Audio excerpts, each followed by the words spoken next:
8 केचुए 6 महीने में 15,000 हो जाते हैं। हाँ ये एक मिनट तो ये नीचे वाले लेयर में देखिए दोस्तों, तो काम चालू जारी है। वो बड़े आराम से 20 से 22 लाख रुपए कमा सकते हैं सिर्फ खाद बेच के।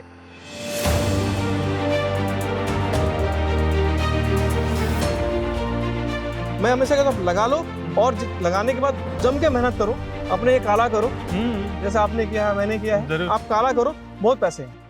केचुआ खाद में आप दोस्तों लाखों करोड़ों के नंबर सुनते हैं, क्या ये नंबर सही है? ये आज हम जानने वाले हैं। केचुआ खाद का बिजनेस क्या होता है ये हम समझने वाले हैं, बिजनेस कैसे किया जाता है ये भी हम समझने वाले हैं। लेकिन उससे पहले सबसे जरूरी बात क्या होता है कि हम हैं किसान, और किसान को जो है जानना चाहिए कि इसका प्रोसेस क्या होता है केचुआ खाद बनाने का। ये केचुआ जो है, ये वर्म, इनकी प्रजाति कौन सी होती है, कैसे प्रोसेस होता है, पूरा डिटेल में जानने वाले हैं। तो दोस्तों आज हमें उत्तर प्रदेश में गाजियाबाद में, और यहाँ पे देख सकते हैं ये बहुत ही बड़ा एक फार्म है जहाँ पे वर्मी कंपोस्ट बनता है। अभी आपके सामने ये भरा भी जा रहा है।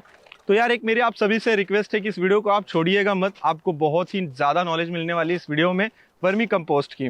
दूसरी चीज़, चैनल को सब्सक्राइब कीजिएगा, क्योंकि आप सब्सक्राइब नहीं करते। सब्सक्राइब करना बिल्कुल फ्री है, दबाइएगा, उससे कोई पैसा नहीं लगेगा, अच्छी अच्छी जानकारी आपको मिलती रहेगी। तो चलिए शुरू करते हैं। तो सबसे पहले जिनके फार्म पे उनके बारे में जानते हैं। सर बताइए थोड़ा आपके बारे में। आप नमस्कार, बहुत बहुत आपका स्वागत है हमारे फार्म पे जी। मेरा नाम राज सिंह है और आप लोग गाजियाबाद में हैं। यहाँ पे लगभग 7 एकड़ में हमारा केचुआ का फार्म है जी। हम लोग अर्थवॉर्म को यूज करके और ऑर्गेनिक फर्टिलाइजर बनाते हैं, जिसको केचुआ खाद या आपके यहाँ लैंग्वेज में गांडुल खाद भी बोलते हैं इसको, मराठी में गांडुल बोलते हैं। हाँ जी। अगर आप देखें इसको तो ये जो है, ये दुनिया का एकमात्र ऐसा लेबर है जो आपके लिए बिल्कुल फ्री में काम करता है ये बात और सही कही। 24 घंटे काम करता है आपके लिए। आपको सिर्फ इसको 3 चीजें देनी है। इसको आपको थोड़ा मॉइस्चर देना है जी, 25 डिग्री का टेम्परेचर देना है जी, और इसको पूरा अंधेरा देना है जी। जैसे आप देख सकते हैं ना, धूप से भाग रहे हैं बेचारे, तुरंत अंदर हम बहुत ही फोटो सेंसिटिव होते हैं। ये कौन सी प्रजाति के? ये आइसिनिया फ्रीडा है जी, ऑस्ट्रेलियन ब्रीड है जी। ऑस्ट्रेलिया क्या ट्रॉपिकल कंट्री है जी, हमारा भी ट्रॉपिकल कंट्री है जी। तो ये हमारे कंट्री को बिल्कुल सूट करते हैं। मतलब टेम्परेचर सबसे ज्यादा गिर जाए, इनका जो सर्वाइविंग टेम्परेचर होता है 4 डिग्री से लेके 48 डिग्री तक ये जिंदा रह जाते हैं जी, और 12 डिग्री से लेके 38 डिग्री तक 38 तक ये अच्छे से काम कर लेते हैं जी। तो मतलब हमारे टेम्परेचर के लिए, हमारे कंट्री के लिए सबसे बेस्ट जो वर्म्स है वो यही ब्रीड है, ऑस्ट्रेलियन ब्रीड। ये ब्रीड क्या होती है, बहुत बड़ी नहीं होती है। देखिए ये जो है ना, ये सबसे मैच्योर वर्म है।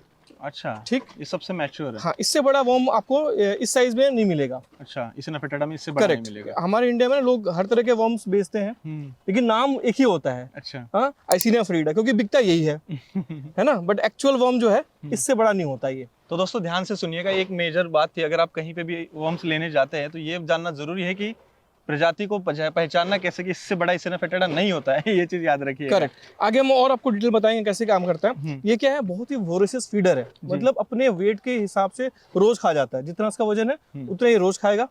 और 8 केचुए 6 महीने में 15,000 हो जाते हैं।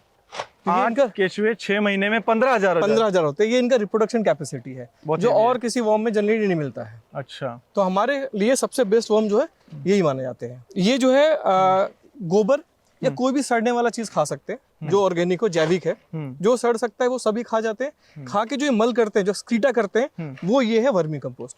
ओके, जिसके अंदर हमारे पास एनपीके होता है, नाइट्रोजन होता है, फास्फोरस होता है, पोटाशियम होता है। इसके अलावा जो हमको मल्टी न्यूट्रिएंट्स लगते हैं प्लांट को, ठीक है, जिसको हम टॉनिक भी बोलते हैं, जिसमें जिंक आ गया, बोरोन आ गया, वो माइक्रोन्यूट्रिएंट्स वो भी होता है। प्लस इसके अंदर बहुत सारा बैक्टीरिया का भी कल्चर रहता है इसके अंदर। अच्छा, इसीलिए हमारा खाद थोड़ा गीला रहता है। अच्छा, अगर इसके अंदर मॉइस्चर रहेगा तो ही इसका जो बायो कल्चर है, ठीक है, जो सूक्ष्म जीवाणु है वो जिंदा रहेंगे। तो थोड़ा सा ना अभी रिवर्स कैलकुलेशंस पे दोस्तों जाते हैं हम, क्योंकि सबसे पहले चीज क्या है कि लोगों को समझना है कि ये जो नंबर सुनते हैं हम, जैसे कि 1 करोड़ 2 करोड़ या 10 लाख 20 लाख, मैं भी बहुत जगह पे देखता हूँ या सुनता हूँ या देखता हूँ, लेकिन आज रियल समझने आया हूँ उत्तर प्रदेश में कि अभी यहाँ पे ये क्या चल रहा है बताइए। ये हमारा खाद जो है रेडी हो गया है। रेडी हो गया, हाँ, ये छन के रेडी हो गया और अब लोडिंग है, जेन के जा रहा है हमारा खाद। अच्छा, ठीक है। तो छन्ने के लिए इस मशीन का इस्तेमाल किया ये मैनुअल मशीन यूज करते हैं हम लोग, हाथ से इस्तेमाल। हाँ, हमारा सेटअप बेसिकली क्या है, हम लोग काम करते हैं जीरो बजट वर्मी कंपोस्टिंग में, बिल्कुल साधारण सा और सिर्फ काम की चीजें। तो कैपेसिटी कितनी है आपकी 7 एकड़ में? ये जो अभी बोरिया यहाँ पे भरी जा रही है और ये जो वर्मी कंपोस्ट पूरा बन चुका है, तो ये आपका महीने में या साल में कितना टन तक निकलता है? ये हम लोग लगभग 400 से 500 टन पर मंथ का हमारा ट्रांजेक्शन होता है। 400 टन? हाँ, बहुत ही बड़ा आपका ट्रांजेक्शन हो जाता है। जी। ये हमारा एक साइट है। हमारे पास हम लोग इसके अलावा और भी 2500 साइट है जहाँ से सेल करते हैं। आप इंडिया में स्टेट का नाम लीजिए और हम आपको वहाँ पे अवेलेबल करा देंगे। इतने लेकिन साइट हमारे पास एक चीज ये था कि जी। हम नंबर्स पे आते हैं कि जो हमने सुना है क्या वाकई में सच है, क्या इतने बड़े बड़े नंबर्स वर्मी कंपोस्ट में बन सकते हैं क्या? बिल्कुल बनते हैं। देखिए क्या है, सिर्फ ये एक चीज गौर करने वाली है कि हम जब बड़े नंबर की बात करते हैं तो हमें ये समझना चाहिए जो बंदा बोल रहा है उसके पास क्या नॉलेज है, वो कितने साल का एक्सपीरियंस लेके बोल रहा है। तो वो नंबर्स किसी न्यू कमर के लिए नहीं है। हाँ जी, है ना, कोई न्यू कमर उस चीज को कंपेयर करने लगे अपने आप से तो फिर तो पॉसिबल नहीं है। नहीं लेकिन आप यूट्यूबर हो तो आपका जो एक्सपीरियंस है मैं उससे कंपेयर नहीं कर सकता अगर मैं यूट्यूब चालू करता वो हूं टाइम तो। लगेगा आपको बिल्कुल लगेगा। स्टेज पे आने के देखिए अगर कोई बंदा 7 साल 8 साल अपना पूरा एनर्जी, दिल, जान, खून पसीना सब लगाता है लिए। तो सारे नंबर पॉसिबल है। अच्छा, मैं ऐसे भी बंदों को जानता हूँ जो 100 करोड़ से ऊपर का बिजनेस करते हैं सिर्फ वर्मी कंपोस्ट में। इतना बड़ा करते हैं इंडिया में है कि बाहर है? इंडिया में ही करते हैं। इतना बड़ा बिजनेस इतना करते हैं? बड़ा इतना business बिकता कहाँ पे है? जितने भी बड़े बड़े ऑर्किड्स हैं इंडिया में, जितने भी चीजें खाने पीने की जो यहाँ से बाहर एक्सपोर्ट होता है वो सब किसी न किसी टाइप के मैन्योर में ही होता है। अच्छा, क्योंकि फॉरेन कंट्रीज में केमिकल का रेस्ट्रिक्शंस है। हम तो हमारे इंडिया में कुछ भी खाते हैं आंख बंद करके यूज करते हैं केमिकल्स। ये जब ये फॉरेन कंट्रीज में जाते हैं तो हर कुछ, हर कुछ मेजर होके ही जाता है वहाँ पे। राइट राइट, पैरामीटर सारे चेक किए जाते हैं। तो वहाँ पे फिर लोग रिस्क नहीं लेते हैं। तो जैसे हमारा नॉर्थ ईस्ट का एरिया है जहाँ पे चाय बागान है, वो सारा बहुत जबरदस्त वहाँ पे डिमांड होता है। जैसे हिमाचल है, उत्तराखंड है, जम्मू कश्मीर है, हिमाचल हो गया, JNK हो गया, जहाँ पे एप्पल का ऑर्किड्स है। और यहाँ आपसे पास है आपको हाँ, ट्रांसपोर्टेशन के वो लिए। बहुत बड़ा बेल्ट है। जम्मू कश्मीर हिमाचल इतना बड़ा एरिया कि हर साल 1 लाख टन से भी ऊपर लगता है वहाँ पे। बाप रे बाप, तो उतना तो हम प्रोड्यूस भी नहीं कर पाते हैं। इसके अलावा जो गवर्नमेंट है वो हमारे आज के डेट में सबसे बड़ी परचेसर है। एक एक डिस्ट्रिक्ट में लगभग 1000 टन से ऊपर का टेंडर निकलता है। अच्छा, जो गवर्नमेंट के बहुत छोटे छोटे टेंडर होते हैं, 200 टन 300 टन, वो छोटे टेंडर्स होते हैं। जैसे अभी लास्ट जून में ही JNK में निकला हुआ था 2100 टन का टेंडर। अभी साउथ अपना नॉर्थ ईस्ट में असम में टेंडर निकला हुआ है जिसका सिर्फ EMD वैल्यू जो है ना वो 1 करोड़ से ऊपर का है। मतलब 2.5%, मतलब मार्केट है, बहुत बड़ा मार्केट है। मार्केट है जो लंबे समय से काम कर रहा है, जो वहां तक पहुंचा है वही लोग पहुंच पाते हैं। हाँ, जो सही तरीके से काम कर पा रहे हैं। हाँ, है ना। अब जैसे हमारे साइड को आप देखेंगे तो बहुत साफ सुथरा या बहुत कुछ नहीं दिखेगा, लेकिन जो चीज हमें बनाना है, वर्मी कंपोस्ट हम बहुत अच्छी क्वालिटी का बनाते हैं। वर्म्स हमने बेस्ट वर्म्स रखा हुआ है जो इंडिया में अवेलेबल है, और हम दोनों ही अच्छे से सेल करके अच्छा पैसा बना लेते हैं। चलिए एक बात मैं पूछता हूँ आपको दोस्तों, अभी हम क्या करते हैं कि वर्मी कंपोस्ट की जो प्रोसीजर है इनकी एकदम लो बजट की है। हमारे यहाँ पे क्या होता है कि ईटा से बांध दिया जाता है, उसमें छेद रहता है। उसके अलावा क्या होता है कि हम 1500 रुपये 1200 रुपये की पॉलीथीन लेते हैं जो 4 बाई 12 फीट की रहती है, उसमें बनाते, उसको तिरछा लगाते, उसमें भी खर्चा हो जाता है। लेकिन यहाँ मुझे खर्चीलू चीज़ कुछ नहीं दिखी, प्लेन लैंड है और इसके ऊपर वर्मी कंपोस्ट बन रहा है। तो पूरा प्रोसीजर, आपका प्रोसीजर बताइए जो सस्ते में किसान बना सके। ठीक है, तो पहले बात करते हैं, जैसे हम लोग यूट्यूब पे देखते हैं कि बहुत सारे जो हमारे फार्मर्स है जो प्रोड्यूस करते हैं वर्मी कंपोस्ट, वो लोग प्लास्टिक यूज करते हैं और ईटा यूज करते हैं। ठीक है, प्लास्टिक शीट नीचे यूज करते हैं, उसको फिर साइडों में ईटा यूज करते हैं। हम ऐसा कुछ नहीं करते हैं। बराबर, एक कॉन्सेप्ट है लोगों का कि वर्म्स हमारे भाग जाएंगे, ये मिथ है। ये जो वर्म है ना, एपिजेइक वर्म बोलते हैं इसको। एपिजेइक क्या ग्रीक वर्ड है जिसका मतलब है on the earth, on the surface. अच्छा, तो उसका डेफिनेशन ही है, उसका जो जिस वैरायटी से आता है उसका डेफिनेशन है कि ऑन द अर्थ रहेगा, जमीन के ऊपर ही रहेगा, ऊपर ही रहेगा। हाँ। प्लस क्या है, इसके पास बोरोइंग कैपेसिटी नहीं होता है। हम अगर मुझे कोई बोले कि तुम जमीन के अंदर चले जाओ तो मैं नहीं जा सकता हूँ। हम मुझे कोई JCB दे दे, एक फावड़ा दे दे, मतलब तो खुद जा डिगिंग सकता नहीं कर सकता, वो डिगिंग नहीं कर सकता। हाँ। वो सरफेस के 8 सेंटीमीटर के लेयर में ही रहेगा। अच्छा, उससे नीचे नहीं जा सकता है। अच्छा, अगर हमने प्लास्टिक बिछा दिया तो हम क्या करते हैं, हम वर्म्स को सब कंप्लीटली आर्टिफिशियल एनवायरनमेंट में लेके चले आए। क्या है, अर्थ ने ना, मतलब नेचर ने हर किसी को अपने को बचाने के लिए कैपेसिटी देकर रखा है। हमारे पास हाथ पैर दिमाग दिया है, बराबर, वर्म्स के पास कुछ देकर रखा है, बट हमने उनको सब कुछ अपने हिसाब से कर दिया और कुछ दिक्कत आ गई तो वो तो खुद को बचा ही नहीं पाएगा। नहीं, तो उसमें हमको हाइपर एक्टिव रहना पड़ेगा उसको बचाने, उसकी पूरी बचाने की हमारी रिस्पॉन्सिबिलिटी हमारी हो गई। बराबर। जैसे एक लाइव में हमें दिखाइए कि आपके यहाँ पे बेड लगे हुए हैं जी, थोड़ा सा बता सकते कि कितना अंतर रखा है, कैसे आपने ठेप बनाई है? मैं अभी आपको दिखाऊंगा, हम नए बेड बना रहे हैं, मैं वहां से स्टार्ट करूंगा जी। तो जैसे हम जब किसी को पहली बार जब बेड बनाना होता है, ठीक है, अब ये देख सकते हैं हमने इसे गोबर डंप कर दिया है यहाँ पे ट्रॉली से लाके डंप कर दिया, ट्रॉली से डायरेक्टली यहीं पे डंप कर दिया जी। एक जगह गोबर डंप नहीं करते हम, ठीक है। अगर हम एक जगह गोबर डंप करेंगे और तसलू से बनाएंगे तो एक बेड बनाने का खर्चा 500 रुपया आएगा। हाँ, ठीक है, बराबर। हम क्या करते हैं, उसको गोबर को स्प्रेड करके से डंप कर देते हैं और हमारा एक लेबर बीच से इनकी एक डिफरेंस क्रिएट कर देता है, नाली बनाता है 1.5 से 2 फीट का बेड बना देता है। हाँ, और थोड़ा सा उसको अरेंज कर देता है बेडों को। अच्छा, तो इससे क्या, हम पर बेड हमारे जो 500 की कॉस्टिंग है वो हमारे 50 रुपए आ जाती है। अच्छा, मतलब सीधा यहाँ पे डंप किया, हाँ। डंप करने के बाद बीच से फावड़ा से निकाल के दोनों साइड और इधर डाल दिया, ये बड़ा वाला बेड बन गया। हाँ, ये बेड बन गया, सिंपल तरीका ये बस। ठीक है। फिर हम इसको यहीं पे ठंडा करेंगे, इसको 1 हफ्ता 10 दिन पानी देंगे। ठीक, जब ये पूरा ठंडा हो जाए, ठंडा होने का मतलब होता है इसके अंदर से मीथेन और यूरिक एसिड हमको निकालना होता है। बराबर। ठीक, जब हम इसको पानी देंगे, पानी देने के बाद थोड़ा जब गोबर को छोड़ेंगे पानी के साथ, तो इसमें से मीथेन रिलीज होना चालू हो जाता है। आप इधर आ तो एक बार जब मीथेन हमारा रिलीज होना चालू हो जाता है जी, ठीक, और इसके अंदर गाय भैंस का जो पेशाब होता है, जब हम एक्सेस पानी देंगे तो पेशाब पानी के साथ बाहर निकल जाता है। अच्छा, ठीक है। मीथेन जब रिलीज होता है तो गोबर हमारा गर्म हो जाता है। अच्छा, हमको पूरा पूरा मीथेन इसमें रिलीज कराना होता है। जब मीथेन रिलीज होता है, हमारे गोबर का टेम्परेचर जो है ना बढ़ के 50 डिग्री 60 डिग्री पहुंच जाता है। हमारा वर्म जो है ना मैक्सिमम 48 तक ही सह पाएगा। अच्छा, तो अगर हमने उसमें गोबर डाल दिया तो वो सारे खत्म हो जाएंगे। अच्छा, वो हम डाल दिया तो हमको इंश्योर करना होता है गोबर हमारा हमेशा ठंडा हो। फिर हम इसके अंदर गोबर अपना केचुआ इंट्रोड्यूस करते हैं और फिर ऐसे पत्तों से अच्छे से कवर कर देते हैं इसको। ये पत्ते कवर कर दे। अगर ये पत्ते कवर कर दो, इसके पीछे मतलब बेड बना हुआ है। हाँ, इसके नीचे बेड बना हुआ है। हाँ, ये तो है। ये अभी सड़ने स्टार्ट हो रहा है। हाँ, ये जो डिकम्पोज होना स्टार्ट हो गया है। तो अब इसमें मैं आपको दो चीज़ें और बता दूं कि जो हम आप कवर देखोगे तो अक्सर कवर लोग ना मतलब पराली से करते हैं। कुछ लोग हमारे जैसे लोग कुछ केले के पत्ते से यूज करते हैं, पत्ते यूज करते हैं। राइट। और कुछ लोग जो जूट के कट्टे होते हैं वो यूज करते हैं। तीनों ही यूज कर सकते हैं जी। जो सबसे बेस्ट होता है मेरे हिसाब से वो केले के पत्ते हैं। अच्छा। इसका रीजन ये है कि जो हमने आपने ये बेड देखा, ठीक है, इसको जो डेप्थ है, जो हाइट है इसका कवर का, वो लगभग 6 से 8 इंच का है।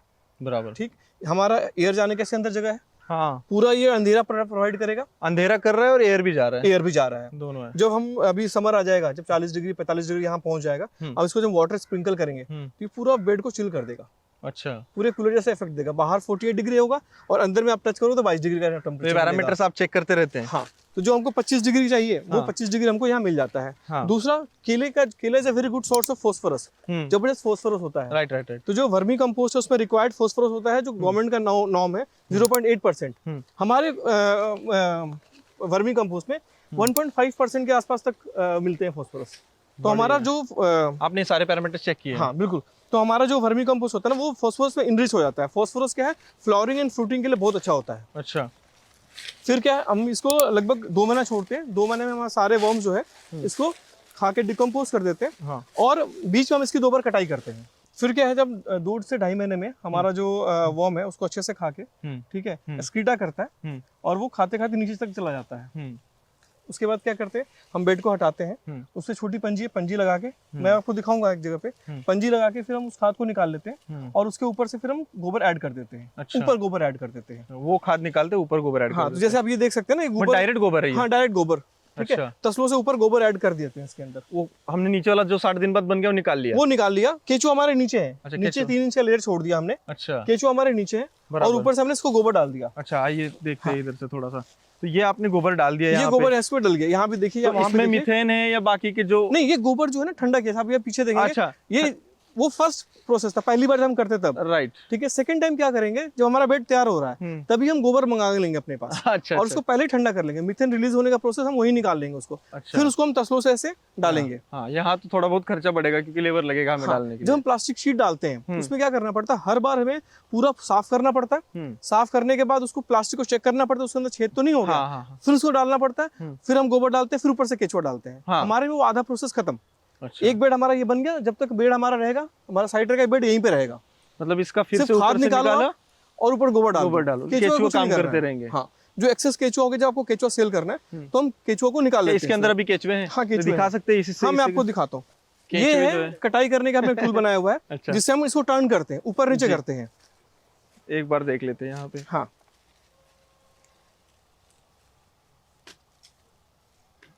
ये सही है, दिख तो रहा है वो नीचे। अभी दिखेगा आगे तो इसका ना नीचे वाले लेयर पे है। हाँ, ये एक मिनट। तो ये नीचे वाले लेयर में देखिए दोस्तों, उनका काम जारी है और ऊपर से गोबर भी डला हुआ है। मतलब फ्री में हमारे 24 घंटा काम 24 घंटे काम कर रहे हैं हमारे लिए। अब ये प्रोसेस अगर सपोज करें कि अगर हमने प्लास्टिक शीट नहीं डाला है और जो हमने गोबर डाला, हमने कोशिश की अपने से उसको मीथेन रिलीज कराने का। हाँ, वो आपने बट हमने प्रॉपर नहीं कर पाए किसी भी रीजन से, या मेरे किसी लेबर ने हो गलती जाएगा कर दी। ऑटोमेटिक। ठीक। और हमने ऐसे डाल दिया। हाँ, हमारा केचुआ ऊपर ही नहीं आएगा जब तक वो ठंडा नहीं होगा। रिस्क यहाँ पे कम हो जाता है।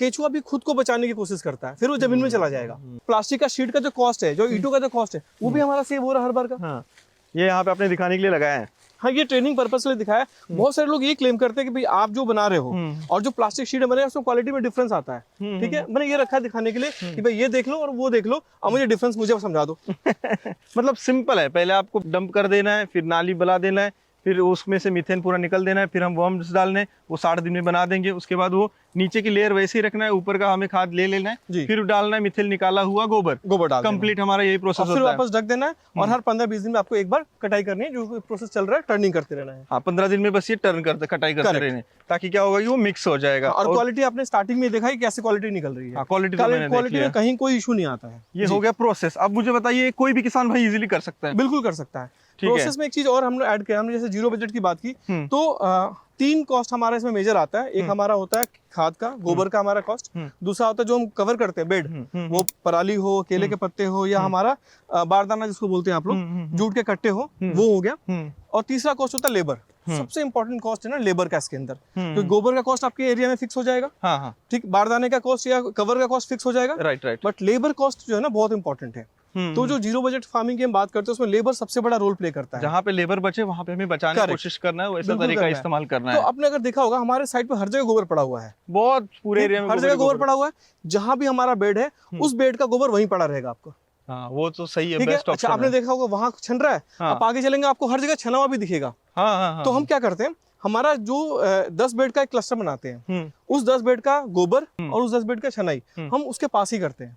बहुत ही हमारा टारगेट ये है कि हमारा लेबर जो है एक क्लस्टर के लिए 10-50 पता चला वहां से उठ के वहां पे ले आओ, फिर वहां छानो, उससे अच्छा मशीन उठा के वहीं रख दो, करेक्ट, छान दो, तुरंत काम हो गया। ये रोड बने, देखो चारों तरफ रोड बने, गाड़ी भी आएगी जाएगी। ट्रक है ना वो हमारे कट्टे तक आते हैं। ये तो ठीक है, जिसकी जगह है वो करेगा, जिसकी जगह छोटी है वो करेगा। लेकिन एक चीज है कि इंडिया में कहीं पे होलसेल में 8 रुपए मिलता है, कहीं 5 मिलता है, कहीं 15 मिलता है, कहीं 12 मिलता है। इतना अंतर क्यों है हर जगह? जो रिसोर्स है ना उसका कॉस्ट अलग अलग जगह पे है जी। गोबर हम जहाँ पे, इंडिया का सबसे सस्ता गोबर मिलता है यहाँ पे सस्ता गोबर है। हाँ, क्योंकि पॉपुलेशन बहुत ज्यादा है।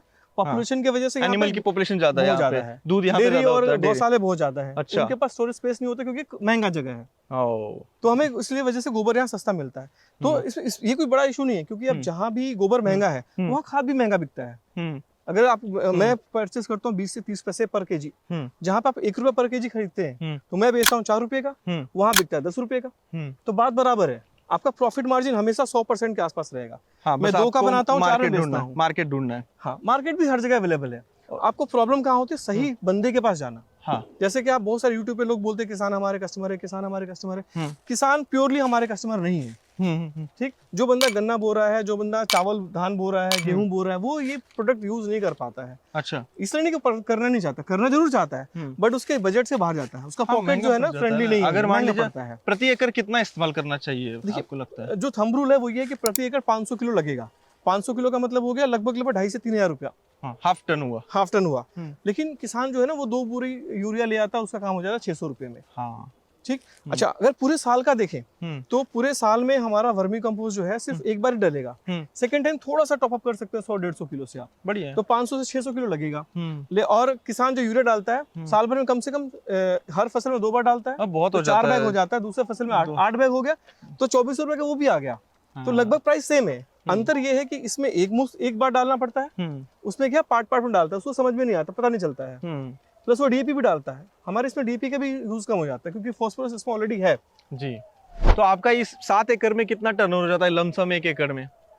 टर्नओवर जो हम लोग अगर हमारा अच्छा महीना गया जी, तो हम 25 से 30 लाख के बीच में कर लेते हैं मंथली का। हाँ, एवरेज हमारा महीना गया तो 20 के आसपास कर लेते हैं, 20 लाख के आसपास कर लेते हैं। मैंने सच में इतना मतलब सुना है, बहुत सारे हमारे महाराष्ट्र में इतना टर्नओवर नहीं होता है। हमारे महाराष्ट्र में छोटे छोटे प्लांट्स होते हैं। आपके महाराष्ट्र में सबसे बड़ा स्कोप है। अच्छा। क्योंकि मैं यहाँ से केचुआ और खाद दोनों ही बहुत अच्छे क्वांटिटी महाराष्ट्र में बेचता हूँ। महाराष्ट्र क्या है, महाराष्ट्र में बेसिकली क्या हमारे मेन कस्टमर कैश क्रॉप वाले के लोग हैं, जो कैश क्रॉप का काम कर रहा है, जो सब्जी में काम कर रहा हो, फल फूल में काम कर रहा हो, मेडिसिन में काम कर रहा हो। जी। ठीक है, महाराष्ट्र में हर एक पॉकेट में आपको इस तरह के लोग मिलेंगे जो किसी ने जो पारंपरिक खेती है उससे थोड़ा डिफरेंट हट के काम कर रहे हैं। आपको वहां से अंगूर हो, शिमला मिर्च हो, टमाटर हो, इसमें इस्तेमाल करना तो और अच्छी बात है। अंगूर का एक मजेदार बात बताता हूँ। ठीक है, अंगूर के 1 एकड़ में कितने का गोबर डालते हैं लोग? कम से कम 5 ट्रॉली मैं डालता हूँ। ठीक है, कितने का हो गया वो? 5 ट्रॉली हो गया, 5,000 का एक ट्रॉली हमारे 25,000 और डालने का फिर 1,000 रुपए बहुत हो जाता है। करेक्ट। आप अगर उससे कम में अगर सिर्फ वर्मी कंपोस्ट डालोगे ना, उससे बेटर रिजल्ट मिलेगा आपको। नासिक में गोबर की मंडी लगती है। ट्रक आते हैं मुंबई से, थाने से, और वो खड़े होते हैं। एक एक ट्रक 22,000 का बिकता है, और एक एक किसान अपने खेत में 1 एकड़ में 2-2 ट्रक डालते हैं। हाँ हाँ हाँ, 4 ट्रॉली से 5 ट्रॉली हमारे यहाँ खुद ही डाला जाता है, लेकिन मैं इस साल से मैं खुद ही चेंज कर रहा हूँ। मैंने सोचा है कि तो अगर आप vermi organic compost use compost और करते हैं वर्मी तो कम कंपोस्ट। पैसे में, उससे कम पैसे में, और आपको अच्छा गोबर क्या है अपने साथ बहुत सारा पैरासाइट लेके आता है। दीमक उसमें सिर्फ एक है, दीमक के अलावा और बहुत सारी बीमारी लेके आता है। बट अगर आप वर्मी कंपोस्ट डालते हैं जिसमें कोई पैथोजन नहीं होता है, अब उसका जो लैब रिपोर्ट है तो उसमें ही होता है कि इसमें अंदर कोई पैथोजन है, क्लियर हो जाता है, पूरा क्लियर हो जाता है। अच्छा, तो वो सारी बीमारियों से भी हम बचते हैं। तो हमको एक्स्ट्रा जो केमिकल डालना पड़ता है, पेस्टिसाइड डालना पड़ता है, उससे भी हम बचते हैं। एक और सवाल मेरा ये है कि लोग हमारे यहाँ पे भी क्या करते हैं, मतलब वेजिटेबल बेल्ट्स में मैंने देखा है कि जो बेड के अंदर से लिक्विड निकलता है जिसको बोलते हैं वर्मी वॉश, ठीक है, तो वो क्या सही है, क्या इस्तेमाल करना चाहिए? बिल्कुल करना चाहिए। वर्मी वॉश क्या बहुत ही पावरफुल एक बोल सकते फर्टिलाइजर है। हाँ, उसके अंदर जो वर्म है, वर्म के बॉडी से निकलता है, बहुत सारे एंजाइम्स एंड हार्मोन्स होते हैं उसके अंदर। मतलब अच्छा है वो, अच्छा है। आपका कहना इस्तेमाल करना चाहिए। उसमें ये है कि भाई जो आप यूज कर रहे हैं उसका कंसंट्रेशन अच्छा होना चाहिए। इस प्रोसेस में तो कैसे पकड़ हम नहीं पाएंगे? निकालते, पकड़ ही नहीं पाएंगे, हम नहीं निकालते, क्योंकि हम जो निकालेंगे उसका जो बहुत डाइल्यूटेड आएगा, 1,000 1/1000 क्योंकि आप जमीन पे कर रहे हैं, जो प्लास्टिक में करता है उसका पकड़ लेगा वो पूरा का पूरा। उसमें भी बहुत ज्यादा डाइल्यूटेड रहता है। अच्छा, डाइल्यूटेड रहता है, जो हम ऊपर से पानी डालते हैं। प्रॉपर अगर वर्मी वॉश बनाना है तो घड़े जो मेथड होता है, जब हम 3 घड़े रखते हैं, एक में हाई डेंसिटी वर्म रखते हैं, नीचे में वर्म वाटर कलेक्ट करते हैं, और ऊपर से टपक विधि से ड्रॉप बाय ड्रॉप हम वाटर डालते हैं। वो अलग और क्रिटिकल। हाँ, वो ही सही प्रोसेस है। उसमें भी आपको 1% भी कंसंट्रेशन नहीं मिलेगा, बट उसके आसपास मिल जाता है। बट जो हम बेड से कलेक्ट करते हैं बेसिकली गोबर का पानी है। मान लीजिए ये यहाँ से लेके वहां तक 50 फीट है। हाँ, ये 50 फीट है। तो ये 50 फीट में आपको कितना केचुआ डालना पड़ेगा? 50 किलो केचुआ डालते हैं। 50 किलो डालना पड़ेगा? हाँ, 50 किलो केचुआ या उसके साथ गोबर भी रहेगा? गोबर भी रहेगा। कल्चर डालते हैं बेसिकली। मतलब 1 किलो कल्चर का मतलब होता है उसमें 1000 केचुआ रहेगा। हाँ। ठीक, लेकिन क्या ओवर द पीरियड हमारे एक एक बेड में 200-300 किलो केचुआ डेवलप हो जाते हैं। हाँ, क्योंकि वो आप निकालते नहीं, नीचे रहता है। नहीं, हम निकालते हैं ना। अब देखिए हमारे पास पूरी लाइन लगी है। अच्छा, बेचने के लिए निकालते हैं वो? सेल करने के लिए निकालते हैं। हाँ। अगर आप नहीं निकालते हैं तो एक लेवल ऑफ डेंसिटी के बाद केचुआ और ग्रो नहीं करता है, तो निकालना जरूरी है। तो निकालना भी जरूरी है। अगर आपके एक्सेस मार्केट है तो। अगर मार्केट नहीं तो फिर आप निकाल ही नहीं सकते, क्या करेंगे निकाल के? वो चलता रहेगा प्रोसेस। वो फिर चलता रहेगा। तो वर्म्स भी अच्छे अमाउंट में सेल होता है, और वर्मी कंपोस्ट सेल हो ही रहा है। ठीक है, और मुझे बताइए आपके यहाँ से आप कैसा बेचते हैं, क्या भाव बेचते तो हैं? हम लोग जो है केचुआ जो है 75 और 120 दो रेट है हमारा। अगर आप कंसल्टेंसी के साथ लेते हैं, जहाँ पे 3 मंथ तक हम आपको केचुआ की गारंटी देते हैं, केचुआ अगर मर गया तो फ्री में केचुआ देंगे। अच्छा, ठीक है, आपके साइट पे 2 बार विजिट करेंगे और कैसे काम करना है सब कुछ सिखाएंगे 3 महीने तक जी। जितने आप बेड लगाएंगे उसका हम आपको डबल करा के देंगे। तो वो उसका रेट 120 प्लस ट्रांसपोर्टेशन है। और अगर आप सिर्फ केचुआ आपको चाहिए, कंसल्टेंसी आपको सिर्फ फोन पे हम समझा देंगे, तो वो फिर हम 75 का देते हैं। खाद हम लोग 4 रुपए के रेट पे देते हैं। ये रेट सबके लिए फिक्स है। अगर आप आके बोलोगे कम कर दो वैसे, हम नहीं कर पाते। सबसे मेन चीज मुझे एक आपके यहाँ पे समझ में आई कि एक तो आप सस्ते में बना रहे हैं, दूसरी चीज सस्ते में गोबर मिल रहा है, तीसरी चीज मार्केट अच्छा है। जो हमेशा फार्मिंग में सबसे ज्यादा जरूरी होता है कि फल हो या वेजिटेबल हो। देखिए मार्केट का मैं थोड़ा सा ऐड करता हूँ, क्योंकि क्या जितने भी नए लोग आते हैं उनका सबसे बड़ा फियर यही होता है कि मार्केट मुझे मिलेगा क्या। ठीक, देखिए इसके लिए मैं ये बोलूंगा कि मार्केट सब जगह है। अगर मैं दिल्ली बैठ के JNK में बेच रहा हूँ, अगर मैं दिल्ली बैठ के बैंगलोर बेच रहा हूँ, महाराष्ट्र में बेच रहा हूँ, तो आप महाराष्ट्र में बैठ के या बैंगलोर बैठ के JNK बेच के अपने यहाँ क्यों नहीं बेच सकते हो? सिर्फ डिफरेंस यही है कि उसके लिए बाहर निकलना पड़ता है। ठीक है, मार्केटिंग। हाँ, अगर मैं आपके पास नहीं पहुंचूंगा तो आपको कैसे पता चलेगा कि मैं यहाँ बैठ के ये चीज बना रहा हूँ? ठीक है, मैं इनके पास नहीं पहुंचूंगा, इनके पास नहीं पहुंचूंगा तो कैसे पता चलेगा कि मैं यहाँ बैठ के बना रहा हूँ? लोग क्या करते हैं, साइड डाल लेते हैं, साइड डाल के अपने चेयर लगा के ऑफिस बना के बैठ जाते हैं। ठीक है, ऑफिस सोचते हैं मैं फोन पे ही काम करके अपना मार्केट बना लूंगा। अगर मान लीजिए कोई एक बेसिक हमारा किसान है, किसान भाइयों आपको ये वीडियो कैसा लग रहा है कमेंट सेक्शन में बताइएगा। हमारा एक किसान है जो 1 एकड़ के एरिया में अगर बेड लगाता है, तो सालाना अगर उसका मार्केटिंग भी अच्छा है तो बेच के कितना कमा सकता है? अगर 1 एकड़ में काम करता है तो ऐसे 50 फीट बाई 4 फीट के 100 बेड बन जाते हैं, जिससे आपको हर साइकिल का जो प्रोडक्शन है लगभग 1.25 से 200 टन होता है। पर मंथ 100 टन के आसपास आपका प्रोडक्शन रहेगा।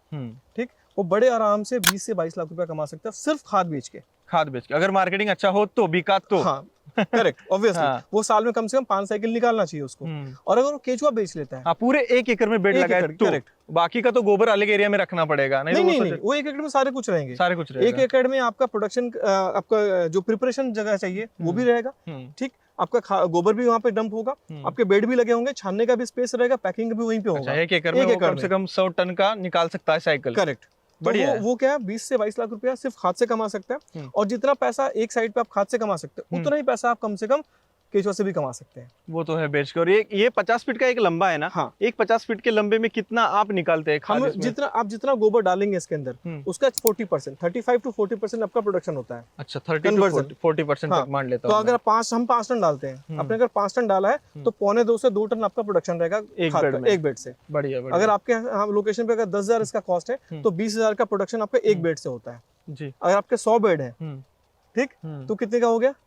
बहुत ज्यादा हो गया। 2 टन अगर पकड़ ले तो 200 टन हो गया। हाँ, तो कितने का हो गया? बहुत महंगा हो गया ये तो। ये एक साइकिल है। हाँ, और कम से कम 200 टन अगर एक महीने में हो गया तो हिसाब अगर मारा जाए, कर लो, मैं कर लेता हूँ कैलकुलेटर पे। 200 टन हो गया मान लीजिए, और हमारे यहाँ 8 रुपए में बिकता है मान लीजिए। 8 रुपए अगर मैंने कर दिया तो 16 लाख के आसपास हो जाएगा। 16 लाख हो गया। ये एक साइकिल का है। और आप कम से कम 5 से 6 साइकिल निकालेंगे। पहले साल आप 5 साइकिल निकाल पाएंगे, जब आप 100 सीख जाएंगे तो आप 6 साइकिल निकाल पाएंगे। मतलब काफी 16 लाख में जो है ये टर्नओवर हो जाएगा। उसमें खर्चा भी 60% मान के, खर्चा आपका 50% रहेगा। 50% रहेगा। 7-8 लाख का तो बिजनेस कर सकता है, लेकिन वो 200 टन अगर सेल करे तो करेक्ट कर पाए। 200 टन कुछ नहीं होता है। हाँ, आपके लिए कुछ नहीं है, लेकिन किसी के लिए कुछ नहीं। जो बंदा देखो, जैसे कैसे करना है, अगर आपको मार्केटिंग करना है, सपोज मैं गांव के एरिया में हूँ, ठीक, और मुझे मार्केटिंग करना है, तो मैं क्या करूंगा, मैं अपने गांव के आसपास 50 किलोमीटर का रेडियस में जितने भी गांव है, उस गांव में जितने भी लोग सब्जी की खेती कर रहे हैं। हाँ, ये बात तो है। अगर एक फार्मर 2-2 टन भी ले रहा है, 100 फार्मर पकड़ लिया तो 200 टन साल का तो वो बेच सकता है कम से कम।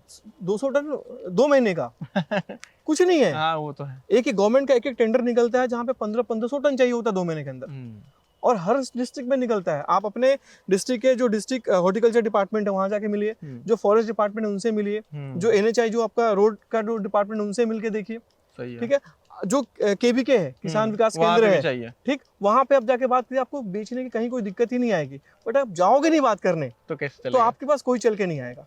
ठीक है, सबसे बहुत सारे ऐसे भी लोग मेरे को मिले जो बोलते हैं मैं मखमल जैसा खाद बनाऊंगा। ठीक बात है, मखमल जैसा बना लो, बट क्या करोगे? उस पे सोओगे, उस पे खाओगे, वो तो फसल पे डालना है। आपने महंगा कर दिया ना उसको। फिर हमारे किसान, बहुत सारे कस्टमर जो है वो अफोर्ड नहीं कर पाएंगे, तो उनके रेंज से बाहर निकल गया। चलिए, अब हमने एक नया यहाँ पे हमने प्रोसेस समझा, मार्केटिंग समझा, वर्मी वॉश को समझा, इसमें कितना कमा सकते हैं वो समझा। अब सब आखिरी सवाल हमारे किसानों के पर्सपेक्टिव से मैं बताना चाहूंगा, पूछना चाहूंगा आपको कि इतने सालों से आप वर्मी कंपोस्ट का काम कर रहे हैं, ठीक है, फसलों के लिए सबसे ज्यादा फायदा क्या होता है, शॉर्ट में बताइए। देखिए, फसलों के लिए हम कह सकते हैं हमारा वर्मी कंपोस्ट एक कंप्लीट फूड है, जिसमें आपके जो मेजर एलिमेंट होते हैं, ठीक, जिसको NPK बोलते हैं, तो इसमें लगभग 1.5% के आसपास नाइट्रोजन होता है, ठीक, 1% के आसपास फास्फोरस होता है, और 0.8 to 8% के आसपास इसमें पोटाशियम होता है। सबसे ज्यादा नाइट्रोजन होता है। हाँ, सबसे ज्यादा बेसिकली कार्बन होता है। 18 से 20% कार्बन होता है इसमें, जो कि ऑर्गेनिक चाहिए आपको। लैंड को, जो लैंड का ह्यूमिक लेवल है वही बढ़ाएगा। राइट, ठीक। इसके अलावा जो माइक्रो न्यूट्रिएंट्स होता है, ठीक है, जो फ्लावरिंग के लिए, फ्रूटिंग के लिए इंपॉर्टेंट है, ग्रोथ के लिए इंपॉर्टेंट है, देखिए सारे चीज भी इसके अंदर होता है। इसके अलावा जो हम बायो फर्टिलाइजर डालते हैं, बैक्टीरिया डालते हैं अपने खेतों में, वो भी इसके अंदर बहुत अच्छे अमाउंट में रहता है। तो हम कह सकते हैं कंप्लीट फूड है ये।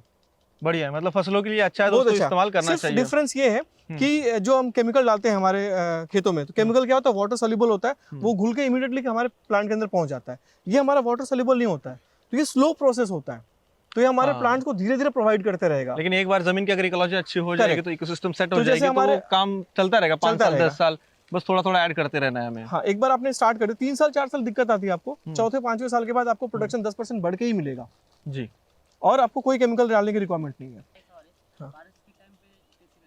हाँ, बारिश के टाइम पे क्या होता है, बारिश में हमको सिर्फ ये इंश्योर करना होता है, क्योंकि हम ओपन में करते हैं, हमको ये इंश्योर करना है कि हमारे जो लैंड है उस लैंड में पानी नहीं भरे, बारिश कितना भी हो जाए। नहीं, अगर ज्यादा पानी गिरेगा तो उसका मॉइस्चर ज्यादा कीचड़ की तरह हो जाएगा। हाँ, ठीक है, तो हमारा ड्राई भी तो होगा। हाँ, मतलब ऐसे सपाट लैंड नहीं होना चाहिए जहाँ पानी, करेक्ट, जहाँ रुकना नहीं चाहिए पानी। सर, आपका बहुत बहुत धन्यवाद, आप इतने दूर से आए, आपका बहुत बहुत धन्यवाद। नहीं, बढ़िया, बहुत अच्छा खाना खिलाया आपसे भी कुछ सीखे। नहीं, जरूर आइएगा, हमारे तो खेती बहुत सारी अच्छा हम अलग अलग करने की कोशिश जारी है हमारी, कैसे बदलाव आ सकता है खेती में। आपके वीडियो से हम लोग बहुत कुछ सीखते रहते हैं हमें जी, थैंक यू। और कुछ सीखने के लिए आपके पास जरूर आएंगे, और भी लोगों को बोलेंगे सर का वीडियो आप फॉलो करो जी, और इनसे आपको बहुत कुछ सीखने को मिलेगा, हमेशा नया इन्फॉर्मेशन मिलते रहेगा। हाँ, और सब्सक्राइब नहीं किया तो कर दीजिए, इस वीडियो को खत्म करते, ज्यादा लंबा करके आपको बोर नहीं करना है। बाय बाय दोस्तों, धन्यवाद।